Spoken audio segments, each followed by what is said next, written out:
நெல்லை மாவட்டம் நாங்குநேரி கிராமத்தை சார்ந்தவரும் சட்டக்கல்லூரி பயின்ற புரட்சியாளர் என்று அழைக்கப்படும் தீபக் ராஜா என்ற தீபக் பாண்டியன் அவர்களின் 36வது பிறந்தநாள் மே 10 நாளை வாகை குளத்தில் மற்றும் தமிழகம் முழுவதும் அனுசரிக்கப்படுகிறது.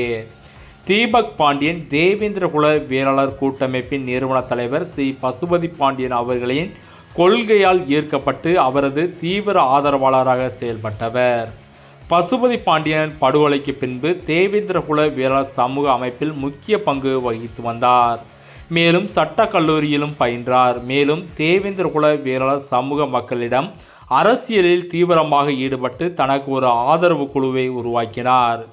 இந்த நிலையில் மே 20, 2024 அன்று நெல்லை KTC நகர் வைர மாளிகை ஓட்டலில் தனது தோழிகளுடன் உணவு அருந்தி கொண்டு வெளியே வரும்பொழுது ஒரு கும்பலால் சரமாரியாக வெட்டி படுகொலை செய்யப்பட்டார்.